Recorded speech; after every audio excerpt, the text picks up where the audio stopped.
everybody, this is D Hunter, bringing another action figure review. Today, we're going to look at McFarlane's DC Multiverse Wonder Woman vs. Godzilla 2-pack. This is based off the Justice League vs. Godzilla vs. Kong comic series. I ordered this at the McFarlane toy store, so let's take a look at the packaging. As you can see at the bottom, DC crossover with Legendary Comics. DC Multiverse, Wonder Woman vs. Godzilla, Monsterverse. Here they are in the package. We have display stand, collector's card, Wonder Woman's Lasso of Truth, a small version of Wonder Woman, a large version of Wonder Woman, and Godzilla. One side of the package, Wonder Woman vs. Godzilla, Justice League vs. Legendary Monsterverse. Other side, Justice League vs. Godzilla vs. Kong. At the back, Wonder Woman, Godzilla, in case you weren't sure which one is which. And at the bottom, there's a barcode if it helps. So with no further ado, let's open her up. Alright, now that we got these figures out of the package, here they are with all the accessories laid out. We have a display stand, a collector's card, Wonder Woman's Lasso of Truth, and then the three figures. A 3-inch Wonder Woman, a 7-inch Wonder Woman, and a large, limited articulation Godzilla. And of course, this is the Atomic Blast Godzilla, so it has blue spikes instead of regular looking spikes, and a blue tongue. Just sort of an easy way to re-release this giant Godzilla for a high price. In this video, we're going to take a look at each of the figures. We'll check them out one by one. Start off with the small Wonder Woman, then the large Wonder Woman, and at the end, Godzilla. Before I look at Wonder Woman, let's check out these accessories that are shared between the figures. We have the display stand. It only comes with one display stand, which is probably for the 7-inch Wonder Woman. Godzilla is really easy to stand. Table McFarlane stand we've seen plenty of times before. Then we have the collector's card, and it's shared between Wonder Woman and Godzilla, which is kind of annoying. Go ahead and just give them each their own card. Wonder Woman versus Godzilla, DC Justice League versus Legendary Monsters. On the back, there is a description. If you want to read that, pause now. Now let's look at the small Wonder Woman. This is going to be the first 3-inch page puncher Wonder Woman. Pretty much looks like a shrunken down version of the 7-inch figure. Which is not exactly what it is. I mean, it is a shrunken down version, but it's, I'm sure, completely resculpted. It's not like they took the same thing and just sized it down with the computer. The articulation cuts are totally different, etc., etc. The hair looks pretty good. Long, curly at the bottom. You can see her tiara. The armored, sort of metallic paint job on her outfit. Looks nice. It's the movie Wonder Woman outfit with sort of a comic head. She's got the bracelets, all the good stuff. The articulation points will consist of, well, the head does move up barely at all, the hair restricts it, but I can feel there is articulation there. Shoulders on a ball joint, they can go up, and they can go out. The waist can rotate, and her legs go forward and back. So we've got 1, 2, 3, 4, 5, 6 points of articulation. And the detail is not bad for how small she is. Here's the 3-inch Wonder Woman.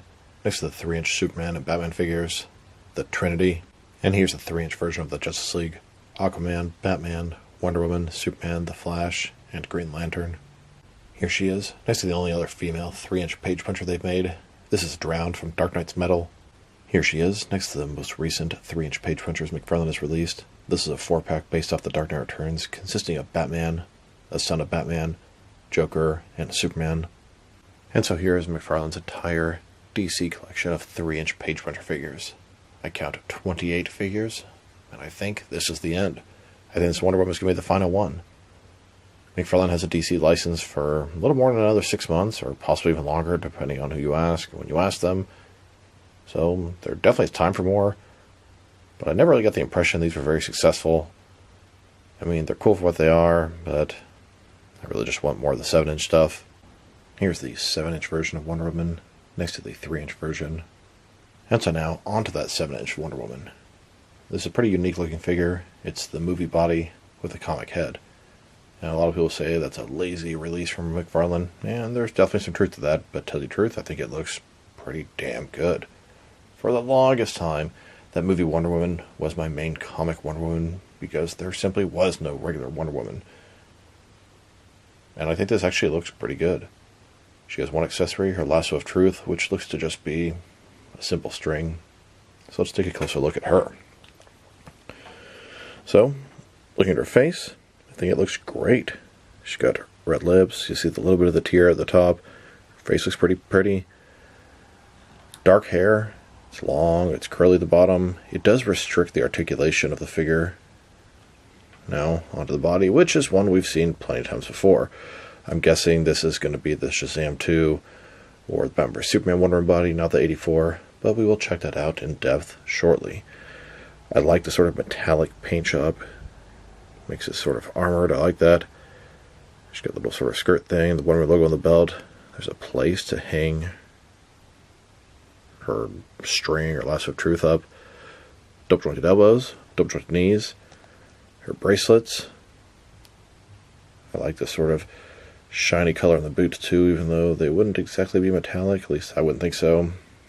Knee pads. Little sort of star logo on the side. And a closer look at her face and head sculpt. I think the hair looks great, and the face does too.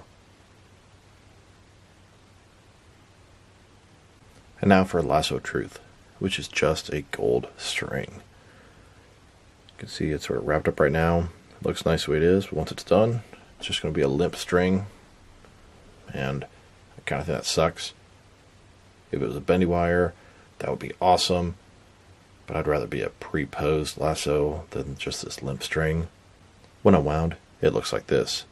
It gets to be pretty long, but like I said, it just sort of sits there and hangs down. You can't really do much with it. Here's Wonder Woman holding that lasso, and it just sort of sits there. But I guess that's how a real lasso would be. It's just a rope that would dangle there, and it's up to the person to sort of bring it to life.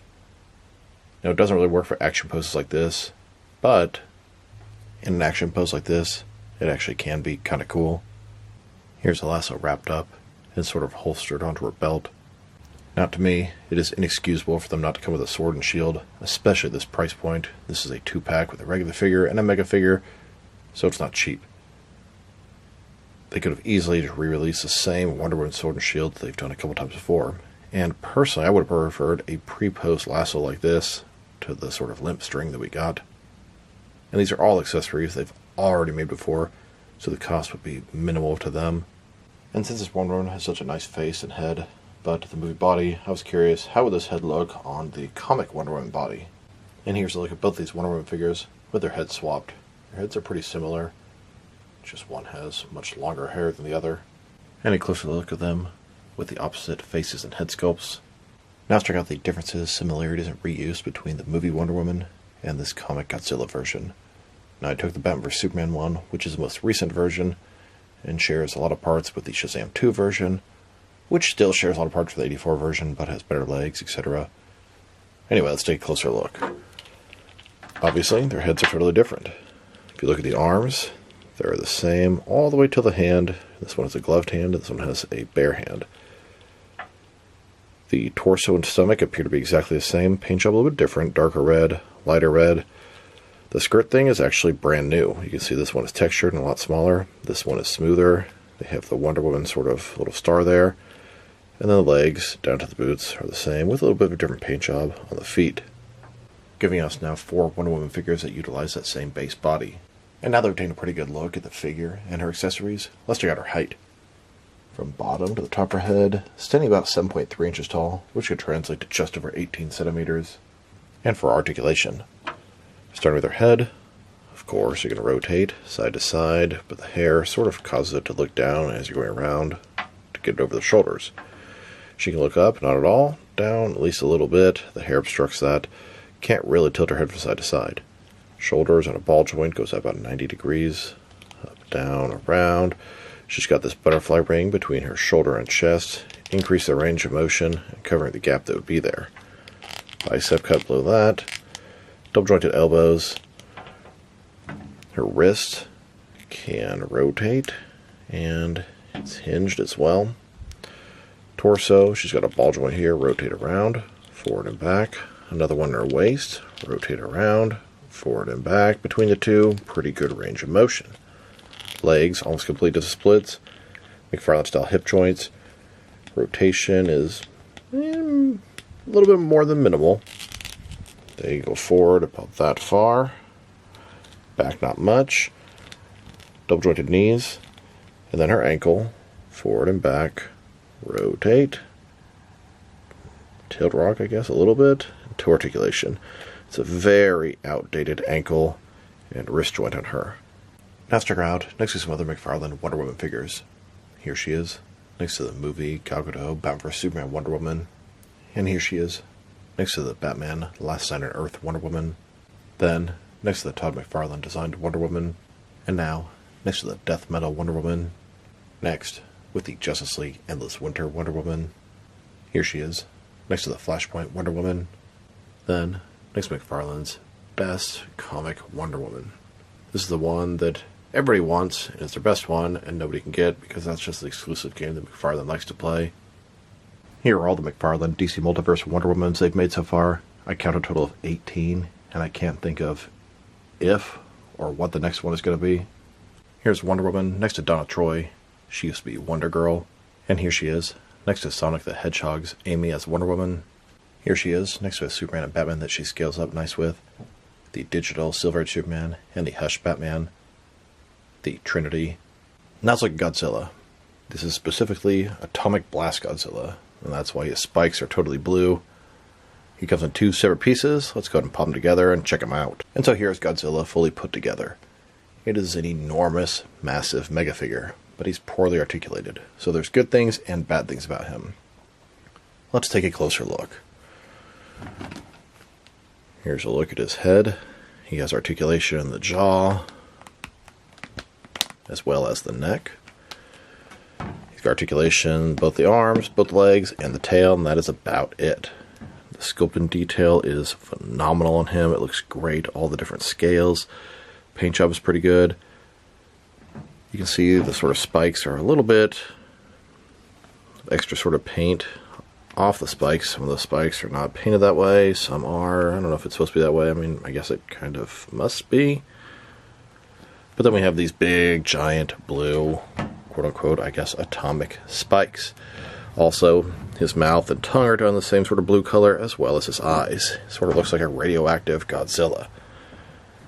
Now, like I said, there's things to like about him, and things to not like. The sculpt is excellent. The articulation is awful. The size is pretty good.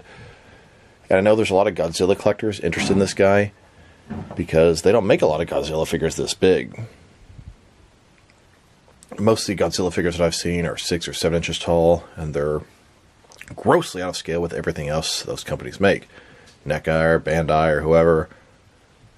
So when I posted my Godzilla video with Superman, there were a lot of people commenting saying they really wanted that pack just for Godzilla, even though most DC fans only wanted Superman or only wanted Wonder Woman. So there's a nice little mix of the different clientele that would be interested in this. Personally, I would love it if this was a fully articulated Godzilla, but it's just not the world we live in. This guy is poorly articulated and pure reuse from the other one. Size-wise, it is very nice and massive, but once again, grossly out of scale with these 7-inch McFarlane DC Multiverse figures. And tell you the truth, even the 3-inch Wonder Woman is too big for him. And a closer look at his face and head sculpt. It's kind of cool, his tongue being blue. His face looks pretty good. I mean, it definitely looks like Godzilla. I love the detailing on the spikes. I'd say it's very well done. Just the sort of scales the entire sort of side of Godzilla. Now let's check out the size of this guy. And like I said, he's pretty massive. Bigger than any other McFarlane Mega figures, especially with the overall size and body mass. From bottom to the very tallest point, just over 12 inches tall. And how long is he? From the tail all the way to the head, about 24 inches long. And for his articulation. And I kind of went over it earlier, but let's go over it in depth. The jaw, it does not shut, which is kind of disappointing. It opens a little bit more, shuts about that much. It would have been really cool if it came with sort of a fire effect you could plug into his mouth and him breathing fire. Then the neck, sort of on a ball joint, rotates around. Doesn't do much else.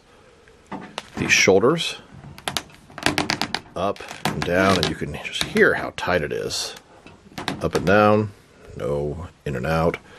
The legs, once again, the same thing. Up and down, and the tail really can just rotate side to side. It can't really move. So we have 1, 2, 3, 4, 5, 6, 7 points of articulation on this guy, which is disappointing, but it could be worse. But still, I would have really liked him to have more articulation. At least these joints could have been ball joints and had him be able to go sort of outward. The tail swing from side to side. Maybe add another couple points of articulation here. The mouth shut all the way. The head be able to sort of turn from side to side. And maybe extra points of articulation in the other part of the neck, the elbows, the knees. All kind of cool stuff they could have done with him. Still, his massive size offsets a little bit of that, because I understand they spent quite a bit of money on this guy. I mean, he's not hollow, he's pretty heavy feeling.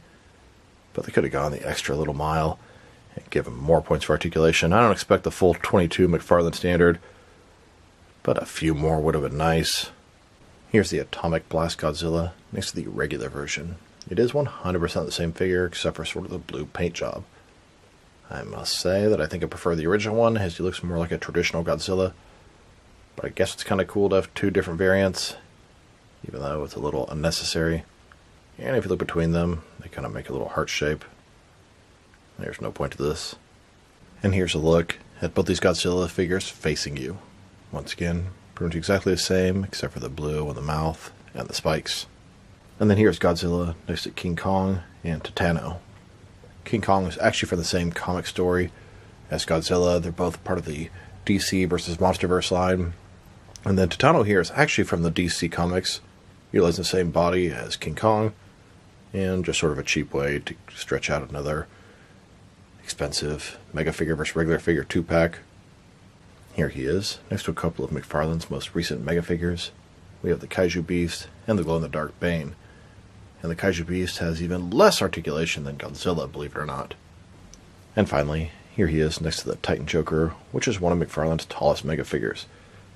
He might be taller than Godzilla by like 0.1 inches, or about the same height if you go to Joker's Mohawk, but the overall body mass is way bigger on Godzilla. Here's like a Wonder Woman on a rooftop, facing off with Godzilla. Huge shout out to my boy Rudy for making this thumbnail for me. It looks awesome. And then here's Godzilla fighting King Kong in the city streets, ruining everything around them. Here's this large Godzilla mega figure fighting the 3-inch Wonder Woman, which is still a little bit too large next to this Godzilla. And then here's the Justice League, first Godzilla, first Kong, just like in the comics. So overall, it's a pretty cool set. Now, I really do like this Wonder Woman figure. I know a lot of people are going to say, oh, it's just a lazy release, blah, blah, blah. And there's some truth to that, but I think it looks good for a good modern comic Wonder Woman. I kind of like using the DC Classics comic Wonder Woman as more of a classic version, and this is more of a modern version. But it gives you a bunch of different options if you want to have her in a classic uniform or in sort of a more modern armored look. And I think they both look very nice. Her head sculpt is excellent. The hair is great. The accessories suck. I hate that lasso of truth, that little dull piece of string she really needed to come with. Sword and shield. My God, for the price point of this set, they absolutely should have more accessories. And then there's Godzilla.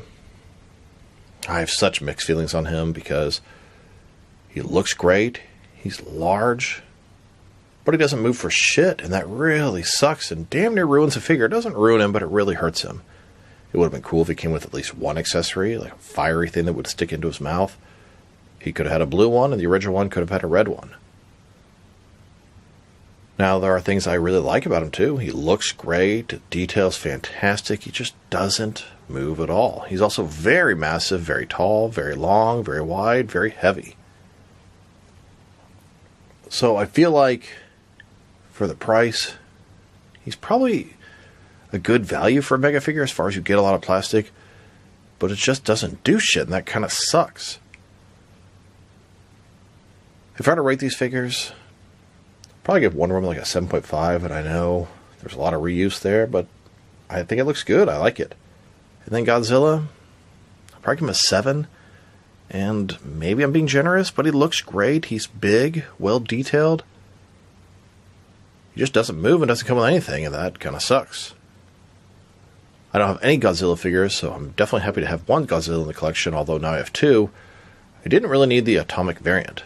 I was happy with the Superman one, but I guess the more the merrier. So this is D Hunter. Thank you for watching this video. If you liked the video, press like below. If you have anything you want to say about the video, add to the comment section. If you want to see additional action figure reviews from me, press subscribe. I do appreciate if you do that. Once again, this is D Hunter. Thank you for watching, and I'll talk to you guys real soon.